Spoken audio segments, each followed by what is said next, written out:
From the opinion pages of the Wall Street Journal, this is Potomac Watch. Welcome back. I'm Paul Gigot with Kim Strassel and Kyle Peterson talking about Senate and House races for Congress. And also let's talk about governorships. Unless either of you have anything more to add about the Senate, I think it could be a long night, particularly in Pennsylvania. I just want to make that one point. The vote counting for mail-in ballots doesn't count in Pennsylvania, Kyle, until Election Day. They don't start counting. And that could mean if it's a close race, this thing could last 3 or 4 more days. Or it could be even worse than that because there's been this dispute over ballots that the voter signs but neglects to handwrite the date on. And so it's possible that we will have a Senate race that is decided by a few hundred votes and thousands of votes statewide that don't have dates on them. So the state Supreme Court recently split 3-3 on whether they're still valid, even if they're undated. And so there's a possibility that we could have this Oz Fetterman election decided in the courts, probably the federal courts, and honestly probably will go up to the U.S. Supreme Court to decide whether Pennsylvania's law on dating ballots is legal. The other one that I would point to is just Georgia, because Georgia is a state that has a majority requirement and a runoff. So we could also end up in a situation where control of the Senate is unclear or the size of the majority is unclear for some weeks as we have a runoff rerunning the election without minor candidates at the bottom of the ballot. It would just be Senator Raphael Warnock versus Herschel Walker and see how it goes head to head. All right, let's turn to the governorships, which are very significant, as always, underplayed, given that they're just states and not nationwide often, but they're very significant in terms of governance, examples of what to do and what not to do in a state.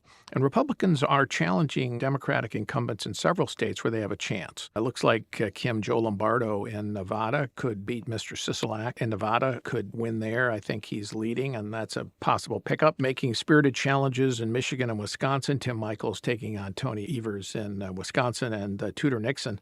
I think she'll fall short for Gretchen Whitmer, where the Republican Party just simply isn't as strong in Michigan as it is in Wisconsin.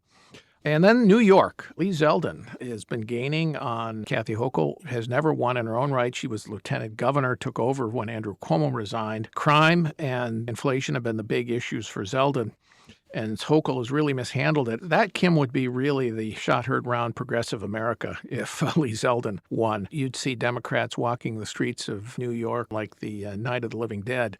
They simply would be so shocked by this. I don't know that he can do it because it's a 2-1 Democratic registration advantage in New York, but I sure as heck know an awful lot of Democrats who cast the ballot for Lee Zeldin in early voting or plan to on Tuesday. Yeah, I mean, he really does have an opportunity, which just says a lot about state mismanagement. I'm going to add another state to that category where you would see a repeat of Democrats and the Walking Dead.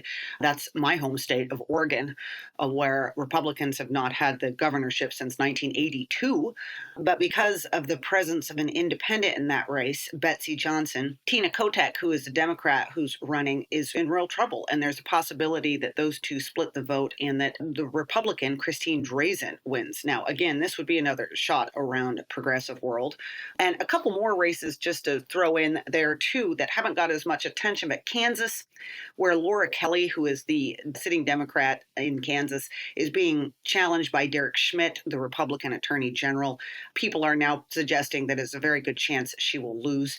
And then another one I've got my eye on is New Mexico, where Michelle Lujan Grisham has been a very strong Democratic governor for the state, in part because she's been open to things like fracking. She's definitely kept more centrist in her state on side, but she's being challenged by Mark Ronchetti, who's a former weather host on TV. And the polls show it very, very close. And Democrats have recently been pouring a lot of money in there to try to dig her out. So that's another one. It's quite astonishing if you look at it, Paul. I did some counting.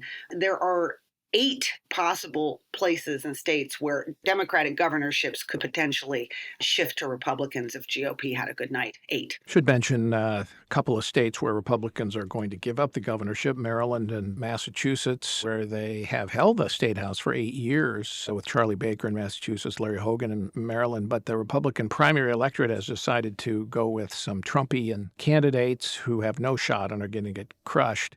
And then in Pennsylvania, where Democrats have held the state house for 8 years, could be poised in this year, good Republican year to turn it over. But Doug Mastriano, the GOP nominee there, it looks like he's going to get walloped by Josh Shapiro, a Democrat, who, if he wins, will immediately be the subject of the great mentioner as a potential candidate for the Democrats in 2024 for the White House. Before we go, let's talk a little bit about Donald Trump taking a shot at Ron DeSantis. Let's roll tape. We're winning big, big, big in the Republican Party for the nomination like nobody's ever seen before. Let's see, there it is, Trump at 71, Ron DeSanctimonious at 10%, Mike Pence at 7%. Oh, Mike's doing better than I thought. Liz Cheney, there's no way she's at 4%. There's no way. Big, big, big, big, big, Kyle. Donald Trump at a rally in Latrobe, Pennsylvania for Mehmet Oz, of course, made it about himself. Taking on DeSantis, I think he understands DeSantis could take him on for the White House. No guarantee DeSantis will, but he could. And so what does he do? He tries a nickname out to try to mock and diminish DeSantis, as Trump always does with his opponents. The only problem with that is DeSantis is running for re-election, then the election isn't over. It was still 3 days on. Did Trump miscalculate there, or is he trying to warn DeSantis, don't come against me or I'm going to crush you? I think the latter. I think he's trying to clear the Republican presidential field in 2024.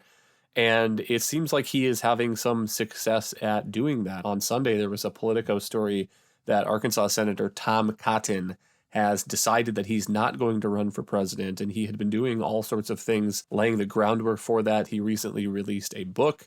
He had been to Iowa and New Hampshire. He had raised millions of dollars. And now he's reportedly telling donors and so forth that he's going to sit this one out. Apparently, he says for family concerns. But it is hard not to read that news story with an eye on the other reporting that President Trump plans very soon to announce his own 2024 campaign.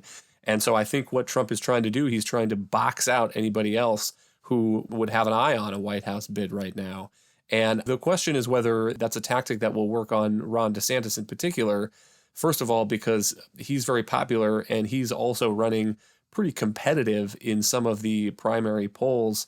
I mean, take them for a grain of salt right now, but they generally show Republican voters would like to nominate President Trump again. But Ron DeSantis, Governor DeSantis, is in high double digits in some of these polls, 30s, 40s. And he's ahead in Florida, and I think he's ahead in Georgia. Yeah, and so maybe this is the kind of thing that would not dissuade him in particular, that he thinks that he's strong enough to beat President Trump, and this is his moment. That's the other thing, is you have to strike in politics while the iron is hot, and it seems like Ron DeSantis coming off a re-election bid where he might win by 8 or 10 points, that 2024 would be a good year for him. Let's also listen to a clip here of Joe Biden talking about the end of coal in the United States. No one's building new coal plants because they can't rely on it, even if they have all the coal guaranteed for the rest of the existence of the plant.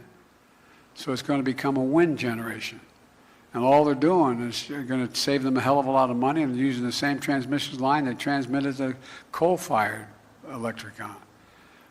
We're going to be shutting these plants down all across America. Shutting these plants down all across America. That comment from the president not sitting well with Joe Manchin, who helped pass the Inflation Reduction Act. And Mr. Manchin claimed that that act would not hurt coal. But here you have the president saying, we're going to shut it down. Manchin responded by saying President Biden's comments are not only outrageous and divorced from reality, they ignore the severe economic pain the American people are feeling because of rising energy costs.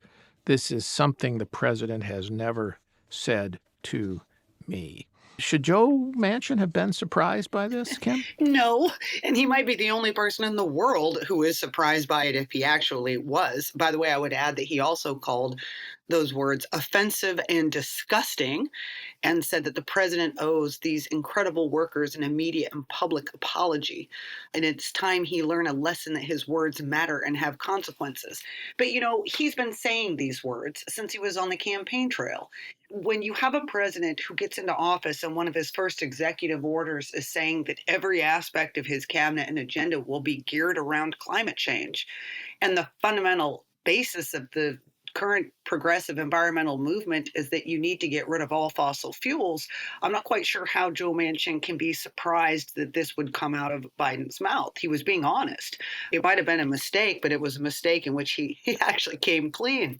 This is, of course, what they're looking for. And some of us who were surprised that Manchin made that deal on the Inflation Reduction Act, threw all that money at climate things, held out the potential that he might end up getting a later bill passed that would speed up the red tape and allow for energy projects to happen faster. Of course, that never panned out in the end. His party didn't come through for him. So there's been a long history of the president and Democrats essentially abandoning Manchin and Manchin's priorities. It would seem to make more sense for him to acknowledge that and then play a little harder ball on these questions. Worth noting that after Manchin's objections and comments that you cited, the White House issued a statement through the press secretary saying, well, the president didn't mean to offend anybody, but notably did not take those remarks by the president back. So I think Joe Manchin's shocked to hear the fact that several thousand jobs in his states are targeted by his own party for extinction. Now is going to have to answer for that to the people of West Virginia if he wants to run for re-election in 2024. He's up for re-election. He may not run again, of course. If he does, it'd be fascinating. And if Republicans take the Senate, I wonder if Joe Manchin will stay in his party or shift, Kyle. Yeah, I guess I'm skeptical of the idea that he would leave just because he has been such a deep Democrat for decades. And that is not a thing that a politician gives up easily. I would be more interested to see whether he just starts to work with his Republican colleagues a little bit more closely. I mean, he had floated this permitting reform idea, but it wasn't a reform that Republican senators thought was substantive enough.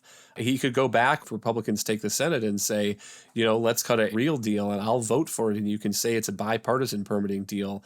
I'll go more of the Republican way on this than Democrats. Leave the negotiation that he's having with Chuck Schumer, leave it behind and start a new negotiation up with Mitch McConnell. All right. Going to be a fun week to watch all of the results come in on the election and tease out the consequences and what they mean. We'll have a lot more on that every day this week on Potomac Watch. So please check us out each day on your favorite podcast purveyor. And thanks for listening, and check us out tomorrow on Potomac